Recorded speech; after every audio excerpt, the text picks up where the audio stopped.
Que feriez-vous si la vie vous menaçait de tout vous enlever, y compris vos rêves les plus chers? C'est la question qui hante Camille, une femme de 35 ans, dont la douceur a toujours masqué une force intérieure insoupçonnée. Depuis son enfance, elle a appris à porter le poids des attentes familiales, à sourire même lorsque son cœur était lourd. Sa passion pour la peinture, un moyen d'évasion, était autrefois sa lumière, mais aujourd'hui, elle se sent piégée dans un mariage qui ne lui laisse guère de place pour s'exprimer. Lorsque son mari, Pierre, lui annonce d'un air désinvolte qu'il envisage le divorce, un simple d'accord échappe à ses lèvres, une réponse qui cache des océans de douleur et de désespoir. La ville de Lyon, avec ses ruelles pavées et ses bistrots animés, sert de toile de fond à son combat. Autrefois, elle se laissait inspirer par les couleurs vibrantes des marchés, mais aujourd'hui, même la lumière du soleil semble se moquer d'elle, filtrant à travers les rideaux tirés de son appartement. Le bruit des passants et les rires des enfants lui rappellent la vie qu'elle aurait pu avoir, si seulement elle avait eu le courage de s'affirmer. À chaque coin de rue, elle se heurte à des souvenirs d'un bonheur évanoui, ravivant des blessures qu'elle pensait cicatriser. Le conflit principal de Camille ne se limite pas à la menace du divorce, mais à sa lutte pour retrouver sa voie, pour s'affranchir des chaînes invisibles qui l'empêchent de vivre pleinement. La peur d'un avenir incertain la ronge, la plongeant dans un abîme de doute et de solitude. Comment peut-elle reconstruire sa vie après avoir été réduite au silence? Ce combat n'est pas seulement le reflet d'une séparation imminente, il symbolise son désir ardent de réclamation de soi, d'une renaissance après des années d'étouffement. Dans ce tourbillon d'émotions, elle devra naviguer à travers le chagrin, la trahison, et une quête de solidarité avec ceux qui, comme elle, ont été contraints de se battre pour leur place dans un monde qui souvent les ignore. C'est un voyage vers la découverte de soi, une lutte pour la dignité, et un appel à la résilience qui l'attend au tournant de chaque rue. Dans les jours qui suivent l'annonce du divorce, Camille se retrouve confrontée à une réalité dévastatrice. Le poids de la solitude s'installe, et elle réalise que ses rituels quotidiens, jadis réconfortants, ne lui apportent plus le même apaisement. Chaque coup de pinceau sur la toile, chaque couleur mélangée, lui rappelle le vide de son existence. Sa passion, qui était autrefois une échappatoire, devient une source de frustration.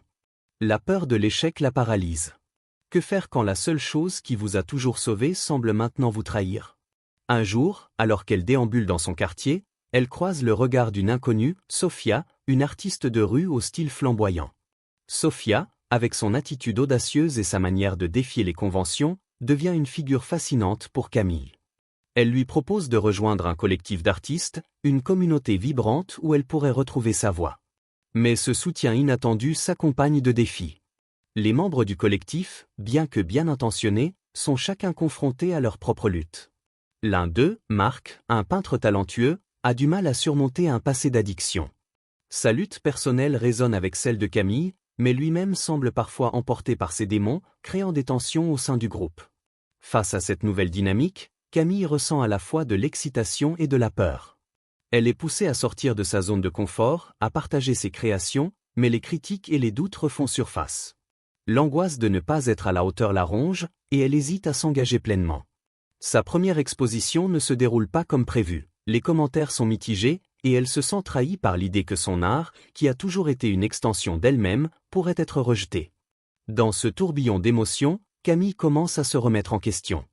Elle se demande si elle a vraiment ce qu'il faut pour réussir. Les échecs, bien qu'inévitables, la poussent à réfléchir à ses croyances. Est-ce que la validation extérieure compte plus que son propre bonheur? Sa vulnérabilité se transforme peu à peu en force, alors qu'elle réalise que chaque obstacle est une occasion de grandir. Les interactions avec Sophia, qui incarne une liberté d'expression, et Marc, dont le parcours trouble lui rappelle ses propres luttes, deviennent des leçons précieuses. Camille commence à comprendre que la solidarité et l'altruisme, même dans les moments difficiles, peuvent apporter des changements significatifs. Alors qu'elle apprend à se reconstruire, elle se rend compte que chaque défi est une opportunité d'affirmer sa voix et de revendiquer sa place dans le monde. Sa quête pour la résilience devient plus qu'une simple lutte personnelle. Elle s'inscrit dans un mouvement collectif de femmes qui cherchent à se libérer des chaînes invisibles qui les maintiennent en arrière. Dans les semaines suivantes, alors que Camille tente de se reconstruire au sein du collectif, une série d'événements inattendus vient bouleverser son fragile équilibre. D'abord, elle découvre que Sophia, son amie et mentor, a accepté une exposition lucrative à l'étranger, sans lui en parler, préférant s'entourer de ses propres intérêts. Cette trahison, bien que non intentionnelle, résonne douloureusement en Camille, ravivant ses craintes de l'abandon. Elle se demande si elle peut vraiment faire confiance à quelqu'un dans ce monde artistique où la compétition est omniprésente. La déception la pousse à s'isoler, et elle se replonge dans sa peinture, mais cette fois, les couleurs semblent plus sombres et le vide de sa toile reflète son désespoir. Marc, de son côté, lutte contre ses propres démons. Sa dépendance à l'alcool refait surface, et ses absences répétées aux réunions du collectif semencent le doute parmi ses collègues. Camille, qui avait vu en lui un reflet de ses propres luttes, est déstabilisée par son comportement erratique. Elle ressent un mélange de compassion et de frustration. Elle n'est pas sûre de pouvoir l'aider sans se perdre elle-même dans ce tourbillon émotionnel. Les tensions au sein du groupe s'intensifient, et les voix de critique se font plus fortes, rendant l'atmosphère pesante. Camille commence à se demander si elle a fait le bon choix en rejoignant ce collectif. Parallèlement, les difficultés financières s'amoncellent. Sa galerie, qui l'avait encouragée à exposer, lui annonce que la prochaine exposition ne se fera pas faute de fonds. Ce coup dur l'oblige à affronter la réalité de ses choix. Camille se retrouve à jongler entre ses aspirations artistiques et un besoin urgent de sécurité financière. Les doutes s'immiscent dans son esprit. Est-ce que cet art qu'elle chérit vraiment vaut tous ses sacrifices? La peur de l'échec l'étreint de plus en plus, créant un gouffre entre elle et ses ambitions. À travers ces tumultes, Camille commence à voir ses interactions avec Sophia et Marc sous un nouveau jour. Elle réalise que leur amitié, bien que mise à l'épreuve, peut être une source de force si elle parvient à communiquer ses émotions et ses attentes. Elle décide de confronter Sophia, exprimant sa douleur face à son absence et sa déception, mais dans un élan de solidarité, elle propose d'aider Marc à retrouver son équilibre. Cette décision, bien que risquée, pourrait être le tournant qu'elle attendait. Camille comprend que la vulnérabilité peut engendrer des liens plus profonds et que, par la solidarité, elles peuvent toutes les trois se transcender. Pourtant, cette nouvelle dynamique n'est pas sans risque. En essayant de soutenir Marc, elle se heurte à ses refus et à sa résistance, ce qui la pousse à remettre en question ses propres limites. La détermination de Camille à ne pas céder à la peur la pousse à se battre, non seulement pour elle-même, mais aussi pour ceux qui l'entourent. Ce chemin semé d'embûches devient alors une quête de rédemption, où chaque pas en avant est à la fois un défi et une promesse de transformation. Alors que Camille s'efforçait de trouver son équilibre au sein du collectif, un événement inattendu se produisit, bouleversant une fois de plus sa réalité fragile. Lors d'une exposition impromptue, elle croisa le regard d'un homme au fond de la galerie. Il s'appelait Hugo, un artiste reconnu, dont les œuvres flamboyantes avaient fait le tour du monde. Ce dernier, en fin observateur, s'approcha d'elle avec un intérêt palpable. Après quelques échanges timides, il lui révéla avoir été touché par la profondeur et l'émotion de sa dernière toile, celle qu'elle avait peinte dans un moment de désespoir. Cette rencontre imprévue alluma une étincelle en elle. Camille ressentit un mélange de surprise et d'angoisse, mais aussi une inspiration nouvelle, comme si un voile s'était levé sur ses doutes. Hugo lui proposa de participer à un projet collaboratif, une série d'ateliers destinés à redonner vie à des artistes en difficulté. L'idée de partager son expérience, de transformer sa douleur en quelque chose de créatif et d'impactant, lui parut à la fois terrifiante et exaltante. Elle savait qu'accepter cette offre signifierait sortir de sa zone de confort, mais la possibilité de transformer son désespoir en art au service des autres lui semblait une issue précieuse. Les émotions de Camille étaient tumultueuses. D'un côté, elle ressentait une vague d'espoir, un désir ardent de se battre pour elle-même et pour ceux qui, comme elle, avaient traversé des épreuves. De l'autre, la peur de l'échec et la crainte de ne pas être à la hauteur de cette nouvelle opportunité l'assaillaient. Elle s'interrogea sur sa capacité à inspirer les autres alors qu'elle se sentait elle-même perdue. Mais cette rencontre avec Hugo lui offrit une clarté qu'elle n'avait pas ressentie depuis longtemps. Elle comprit qu'elle avait le pouvoir de transformer sa douleur en force, de canaliser ses émotions dans quelque chose de plus grand qu'elle-même. Les nouvelles circonstances qui découlaient de cette proposition étaient à la fois stimulantes et intimidantes. En rejoignant ce projet, Camille se retrouvait face à une nouvelle communauté d'artistes, chacun portant son propre bagage émotionnel. Elle savait que les défis seraient nombreux, tant sur le plan personnel que créatif. Cependant, l'idée de pouvoir apporter un soutien aux autres, de créer un espace de solidarité où chacun pourrait s'exprimer librement, réveilla en elle une détermination renouvelée. Cette nouvelle voie semblait offrir une forme de rédemption, non seulement pour elle, mais aussi pour ceux qui l'entouraient. Alors que Camille envisageait cette nouvelle opportunité, elle ressentit une montée d'adrénaline qui lui fit oublier ses peurs. Elle se préparait à affronter le défi de sa vie, consciente que cela nécessiterait d'affronter ses propres démons tout en soutenant ceux des autres. L'angoisse de la compétition, de l'abandon et de la trahison semblait s'évanouir face à l'idée de construire quelque chose ensemble, de redéfinir le sens de l'art à travers la collaboration et l'empathie. Ce tournant dans sa vie marqua le début d'une quête de transformation personnelle et collective. Camille savait qu'elle allait devoir puiser dans ses ressources intérieures pour surmonter les obstacles qui se dresseraient sur son chemin.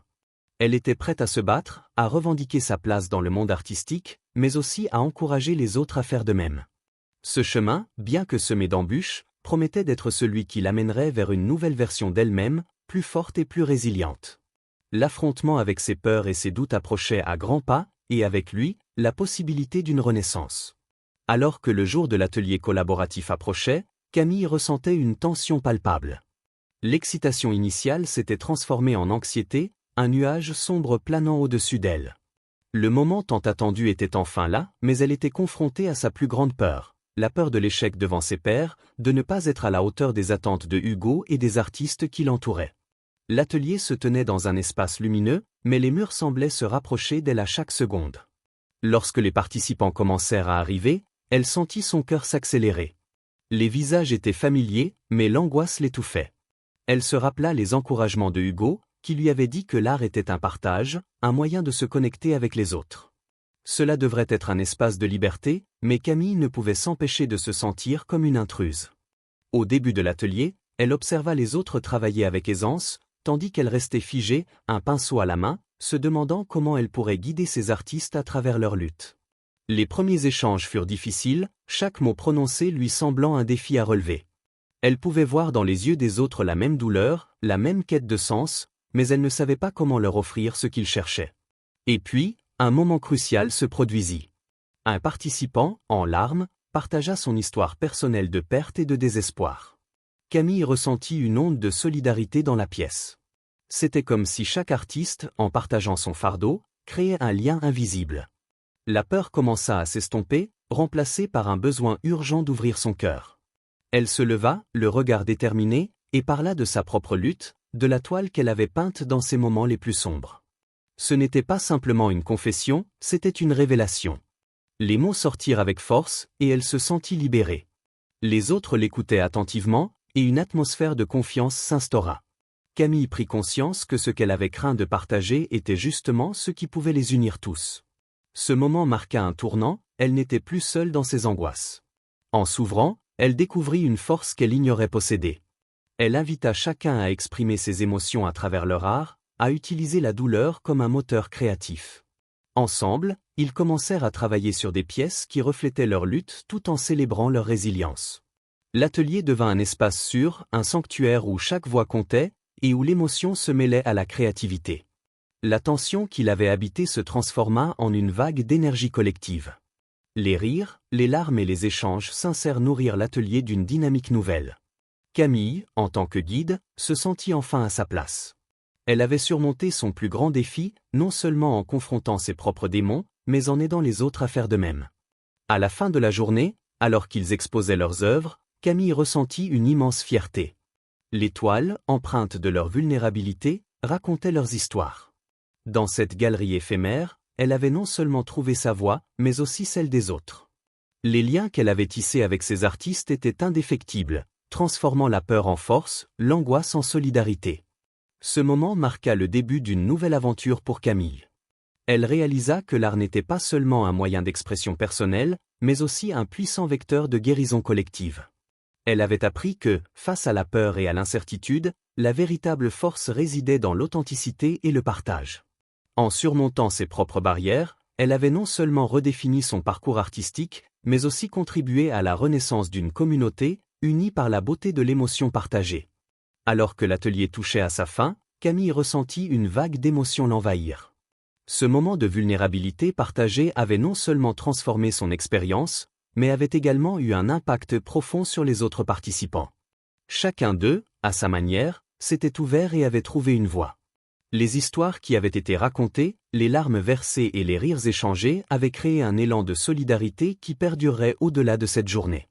Les murs de l'espace lumineux, qui lui semblaient au départ oppressants, étaient maintenant décorés de toiles vibrantes d'émotions, chacune racontant une histoire unique de lutte et de résilience. Dans les jours qui suivirent, Camille observa des changements significatifs dans sa propre vie. Elle commença à recevoir des messages de remerciement de la part des participants, chacun exprimant sa gratitude pour l'espace qu'elle avait créé. Cela lui fit comprendre à quel point son rôle, bien qu'au début perçu comme intimidant, était essentiel. Elle réalisa que ses propres combats avaient trouvé écho dans ceux des autres, et ce lien l'encouragea à continuer sur ce chemin de partage et d'authenticité. Réfléchissant à son parcours, Camille prit conscience qu'elle avait longtemps laissé la peur de l'échec la paralyser. Aujourd'hui, elle voyait cette peur non pas comme un obstacle, mais comme un catalyseur de croissance. Elle avait appris que sa vulnérabilité pouvait être une force et qu'en se montrant authentique, elle pouvait inspirer et guider les autres. Les sacrifices qu'elle avait faits pour surmonter ses doutes avaient porté leurs fruits, et cette expérience avait non seulement renforcé son identité artistique, mais avait également cimenté des amitiés précieuses. Les participants, eux aussi, avaient vécu des transformations. L'artiste en larmes qui avait partagé son histoire de perte trouva la force de créer une œuvre emblématique, tandis qu'un autre, qui se sentait isolé, découvrit une communauté prête à l'accueillir. Ensemble, ils continuèrent à se soutenir, formant un réseau d'entraide qui allait bien au-delà de l'atelier. Camille, avec un nouveau regard sur sa mission, décida de renouveler cette expérience. Elle planifia une série d'ateliers, chacun axé sur des thèmes différents, mais tous centrés sur la connexion humaine et l'expression artistique. Ce fut un véritable recommeço pour elle, une nouvelle chance de bâtir une communauté où chacun pouvait se dévoiler sans crainte de jugement. Elle comprit que l'art était un puissant moyen de guérison, non seulement pour elle-même, mais également pour tous ceux qui avaient croisé son chemin. En se libérant de ses propres chaînes, elle avait ouvert la voie à une transformation collective. Alors qu'elle se tenait devant ses nouvelles créations, elle savait que son voyage ne faisait que commencer, et que chaque coup de pinceau, chaque histoire partagée, était une invitation à célébrer la beauté de la résilience humaine. À travers cette expérience, Camille avait appris que les débuts peuvent surgir des plus grandes peurs, et que, ensemble, ils pouvaient atteindre des sommets insoupçonnés.